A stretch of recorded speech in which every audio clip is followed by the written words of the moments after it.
S'il y a une chose que l'industrie de la musique pop sait très bien faire, c'est captiver son public avec des chorégraphies entraînantes, des lumières attractives et d'excellentes performances. La musique pop a aujourd'hui atteint une place inimaginable dans le monde entier. Des personnes de tous âges se sont déjà laissées emporter par le rythme des battements et cette industrie reste forte sur le marché depuis des décennies. Mais aurait-elle un côté obscur? Cette musique persiste-t-elle aujourd'hui uniquement pour son rythme ou aussi à cause de pactes faits en secret? C'est dans cette vidéo que je parlerai de tout sans rien cacher. Donc, si vous voulez savoir ceux qui se cachent dans l'industrie de la musique pop, au-delà de ceux que vous savez déjà, restez avec moi jusqu'au bout. Avant de commencer, je tiens à vous demander de vous abonner à ma chaîne. C'est très facile et ne coûte rien. Il suffit de cliquer sur le bouton « S'abonner » et à côté apparaîtra une cloche. Cliquez également sur cette cloche et sélectionnez l'option « Toutes » pour ne manquer aucune de mes vidéos, d'accord? Alors, commençons. Vous savez peut-être que la musique pop provoque des effets de bien-être et de plaisir dans notre cerveau en raison de son rythme intentionnellement répétitif. Les rythmes qui ont explosé dans le top 10 des charts musicaux étaient ceux qui suivaient ce modèle, procurant aux gens une sensation de plaisir et de joie. Cependant, en contrepartie, tout ce qui brille n'est pas toujours de l'or. Ce côté obscur ne se nourrit pas seulement de chansons sensuelles et profanes, mais il y a quelque chose en coulisses que le public en général ne voit pas. Et il n'est pas étonnant que la musique pop porte dans ses paroles la méchanceté et le péché.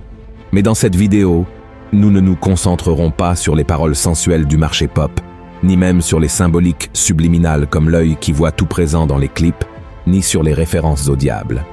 Aujourd'hui, nous parlerons du côté le plus profond de l'industrie de cette musique qui semble subtile et n'est jamais perçue.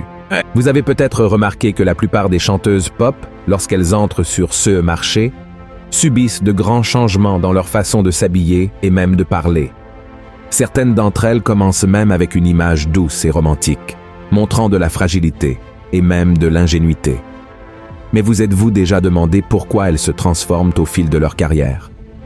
Le marché de l'industrie pop ne semble pas être si gentil avec les chanteuses qui font leur pacte avec lui. Ce marché exige que ces artistes perdent leur douceur et leur fragilité, tout cela dans le cadre du plan, car l'idée initiale n'est pas seulement de les rendre séduisantes, mais de choquer tout le public avec une nouvelle persona, c'est-à-dire la nouvelle identité de la chanteuse pop qui sera révélée à tous. Les stratégies utilisées à cette fin vont de l'exemple classique de tourner un clip vidéo montrant leur nouvelle persona, comme l'a fait Taylor Swift et Miley Cyrus, jusqu'à l'exemple de Katy Perry quand elle a coupé ses cheveux pour lancer sa nouvelle ère.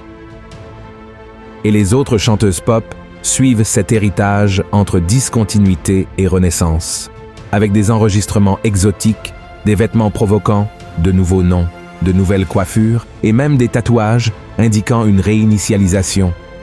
Cela me fait réfléchir à une chose. Plus un chanteur se rapproche de ceux que l'industrie exige, plus il s'éloigne de Dieu. Plus ce nouveau personnage est provoquant, plus il s'éloigne aussi des goûts de son public. Ainsi, son public a deux choix. Soit arrêter de le suivre, soit admirer encore plus ce nouveau personnage.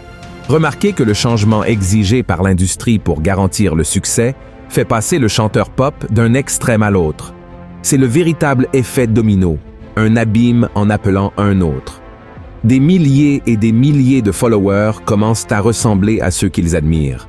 Il ne s'agit pas seulement de produire et de vendre, mais d'influencer, que ce soit dans le nouveau rythme, le nouveau look ou même le nouveau mode de vie. Et tous sont formatés selon le nouveau standard.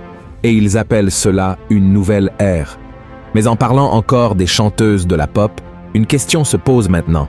Sont-elles plus proches de ceux qu'elles sont vraiment, ou sont-elles plus éloignées de leur vrai moi pour garantir leur succès dans l'industrie musicale? Nous ne sommes pas ici pour juger, mais pour avertir. Si aucune de ces chanteuses pop n'a réussi à rester dans cette industrie sans passer par ce processus de dispersion, pourquoi croire que cela semble bon? Au siècle dernier, le médecin fondateur de la psychanalyse, nommé Sigmund Freud, a déclaré que ce processus de perdre son identité au nom d'une industrie se produit lorsque la personne sent que sa personnalité est divisée. Pour expliquer plus précisément ce qu'il a dit, Cela signifie que lorsqu'une personne sent que sa véritable identité est partagée entre deux chemins, elle finit par créer une nouvelle identité pour ne rien perdre. Et c'est exactement ce qui se passe dans l'esprit de la plupart de ceux qui enchantent la musique pop, c'est-à-dire qu'en essayant de ne rien perdre, ils finissent quand même par perdre. Mais une autre grande question qui m'a fait remettre tout cela en question est: qui est derrière les pas de cette industrie? S'agirait-il des grands contrôleurs du monde occulte ou des milliardaires qui reçoivent une avalanche de dollars à chaque tube lancé? Nous savons déjà qu'il y a une opération spirituelle derrière cette industrie, que les démons se nourrissent du péché et de l'occultisme. Cela aussi nous le savons déjà. Nous sommes fatigués de savoir que le monde spirituel régit le monde physique et que bon nombre des rythmes de CS chansons sont consacrés aux démons. Beaucoup de chanteurs de pop ont déjà dit avoir vendu leur âme ou incité à le faire. Qu'ils aient vendu leur âme ou non, une chose est sûre. Ceux qui suivent cette tendance n'ont pas besoin d'avoir l'apparence du diable, il leur suffit de le suivre.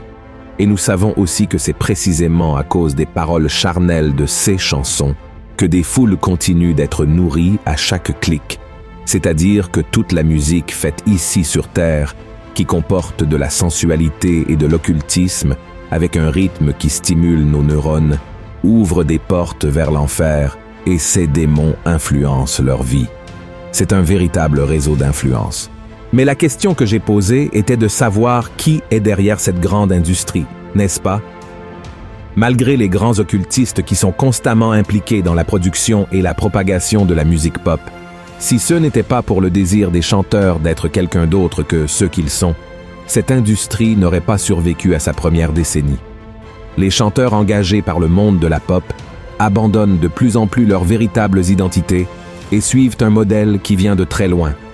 Mais cela ne peut se produire que si les stars de la pop renoncent à leur propre identité pour suivre le monde, c'est-à-dire le monde de la pop. Vous vous souvenez d'un homme dans la Bible appelé Samson?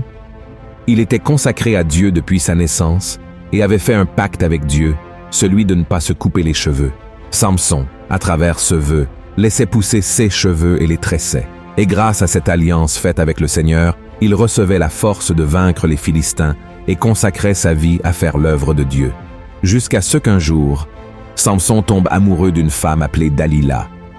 Cette femme l'a séduit et a réussi à découvrir d'où venait sa force, qui provenait du vœu qu'il avait fait avec Dieu. Elle a alors élaboré un plan qui consistait à couper les cheveux de Samson et à le livrer désarmé aux Philistins en échange de pièces d'argent. Après plusieurs tentatives, Dalila a finalement réussi à exécuter son plan. Lors d'une de ces tentatives, elle a obtenu de l'aide pour couper les cheveux de Samson et les a livrés aux Philistins, obtenant enfin sa pièce d'argent. Et si vous regardez cette histoire, vous verrez la vie de quelqu'un qui a négocié son identité d'homme de Dieu. Samson a négocié son vœu de Nazaréen pour les passions de la chair. Il a négocié sa véritable identité pour faire ce que Dalila voulait vraiment. Et remarquez que je fais un parallèle entre la vie de Samson et la vie de tant de chanteurs de la pop. Je compare également Dalila à l'industrie de la musique pop. Tout comme Dalila avait une belle apparence, séduisait et stimulait les neurones de Samson, ainsi en est-il de l'industrie de la musique pop. Et tout comme Samson ne connaissait pas le côté obscur de Dalila, ceux qui font le pacte avec l'industrie verront que pour rester en haut des classements, ils devront tôt ou tard révéler le secret de leur grande force. Ce que je veux dire, c'est que pour renaître sur le marché de la pop, ces chanteurs devront renoncer à leurs précieux trésors, c'est-à-dire à leur propre personnalité. Nous avons d'autres exemples dans les écritures d'hommes qui ont abandonné leur véritable identité parce qu'ils étaient partagés entre deux chemins, suivre Dieu ou recevoir la gloire et les applaudissements. Salomon, le fils de David, fut l'un de ces hommes. Le roi Saül fut également un autre qui a renié Dieu et a commencé à suivre l'occultisme. La grande vérité est qu'il ne vaut pas la peine de gagner le monde entier et de perdre son âme pour le diable. Il n'est pas rentable de conquérir la gloire et les applaudissements en échange de vendre son âme à l'ennemi. Et quand je dis vendre son âme au diable, je ne parle pas de conclure des pactes sataniques, mais de livrer son âme en échange de la gloire et des likes, et de voir son pouvoir d'influence être détourné vers le mal. Frères et sœurs, nous sommes la génération des influenceurs, et nous choisissons comment nous influencerons et qui seront ceux qui nous influenceront. Dans ce cas, nous pouvons nous tourner vers l'exemple de David, un homme qui avait le cœur selon le cœur de Dieu et qui, malgré ses erreurs, faisait tout pour plaire au Seigneur, même si cela lui coûtait sa propre réputation. David aimait Dieu de tout son cœur et veillait sur sa présence. Et un autre grand influenceur du bien que nous pouvons mentionner ici est l'exemple même de Jésus. La parole de Dieu dit qu'il ne s'est pas tant soucié d'être Dieu, mais qu'il a choisi de s'abaisser de sa gloire pour gagner des âmes à travers sa bonne influence. Et c'est ce qui doit être notre objectif. C'est le secret pour ne pas tomber dans les chansons de l'industrie de Dalila.